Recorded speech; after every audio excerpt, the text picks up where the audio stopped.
Welcome back to another episode of Week in Review, where we'll take a look at the 3.4 live build, the Squadron 42 roadmap, the controversial investment and financial history, and more. So with that said, let's get started. So at number 8, we have the 3.4 live update. 3.4 rolls out to the live servers this week, meeting the deadline that Chris promised for this release.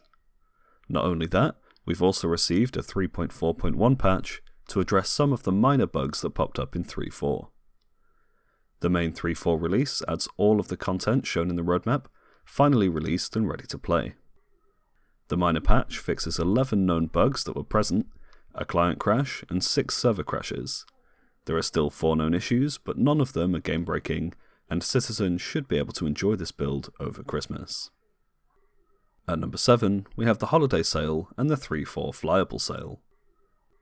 This week, CIG launched 2 separate sales, one for the Christmas holiday and one for the release of 3.4. The holiday sales offered up the usual range of somewhat controversial gift cards, discounted Aurora and Mustang game packages for $35, and a Grey Cat buggy for $15. These are all Warbond packages and offered as Treat Yourself and For Your Friends options, all with 72 months insurance. The 3.4 flyable sale offers the usual array of ships that have become flyable in this latest patch. Options include the Anvil Hawk at $100, Origin 600i Touring for $435, Freelancer Durr, Max and Miz for $135, $150 and $175 respectively, and the Reliant Core for $68. All of these ships come with 6 months insurance, and all but the Reliant Core have a Warbond option with a slight discount but the same insurance. Only the holiday sale ships have limited quantities, but we don't know when the sale will come to an end, so pick yours up while you can. At number 6, we have the roadmap update. This week sees the regular roadmap update, but also the addition of the Squadron 42 roadmap to the RSI website. Many have been eager for this for some time, and will keep a track of it as it progresses. I wouldn't expect it to be updated as often as the Star Citizen one, but we'll see how it progresses. For now, it projects a Q1 2020 release for the alpha, with the game moving to beta in Q2 of the same year. We've had promised release dates before, but this roadmap is an encouraging addition. As for Star Citizen, focus shifts to 3.5, and CIG made 0 progress overall for this week. DNA face customization drops back 4% this week after its 37% gain last week, leaving it at a healthy 45%. The Reliant Tana, Sen and Marco all see roughly 20% added to their progress totals, with the Sen at 76% and the other 2 at 20%. Hard surface shader improvements began this week, picking up 20%, and finally we see a new task added to our roadmap called Organic Shader. A reasonably busy week for 3.5, and we should see more progress when CIG returns from the holiday. No sign of a 3.7 or 3.8 roadmap as of yet, but we'll likely see something in the new year as CIG assesses their goals for the game over the coming 12 months. At number 5, we have the letter from the chairman. The latest letter contains a range of useful information, from info on the 3.4 update to the Squadron roadmap and more. The real highlights of this letter, however, is the recent investment in CIG and the financial history from 2012 to now. I won't read the full letter, as you can find it on the RSI website, and it's quite lengthy, but the key highlights are the investment. Chris aims to settle the speculation over CIG's financial history and the future of the company. CIG has taken an investment of $46 million for a 10% stake in the company, bringing in 2 outside board members. This investment is to be used for marketing purposes for the game, as Chris doesn't want to use the crowdfunding money for anything other than game development. It is not necessarily a sign of a failing business, and the investors who came on board are industry veterans whom Chris vetted personally.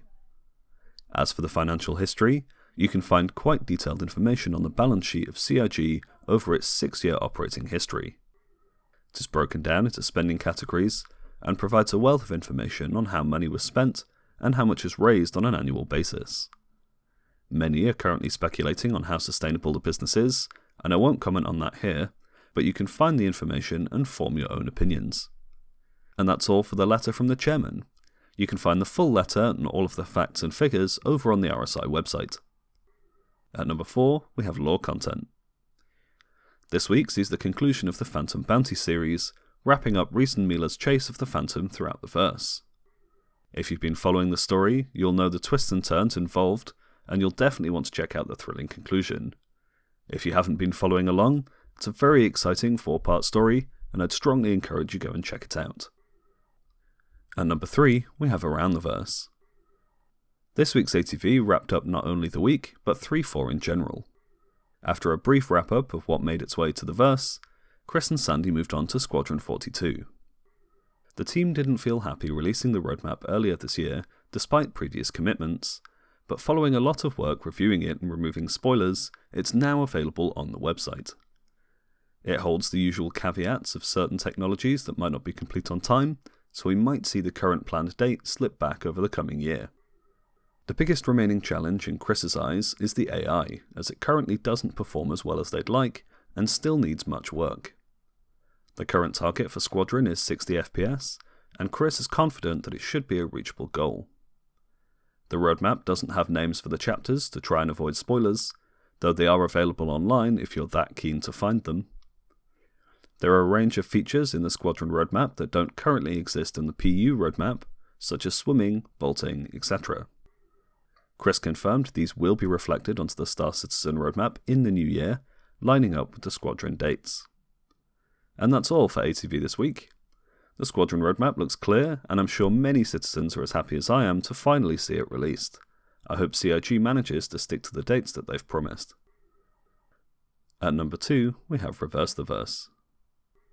Another week rolls by with no RTV to speak of, but this week CIG published Spotlight episodes on 4 of the studios and the work they've been up to. You can find the videos linked below, showing Wilmslow, Austin, Frankfurt and LA studio updates, and a brief look at the work they've been doing. And finally, at number 1, we have the community overview.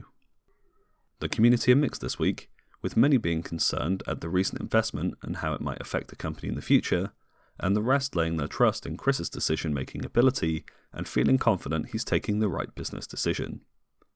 It's too early to tell how this might affect the business, but that won't stop the community from speculating on social media. And that's all from me for this week. Like if you liked it, get subscribed, and leave me a comment down below.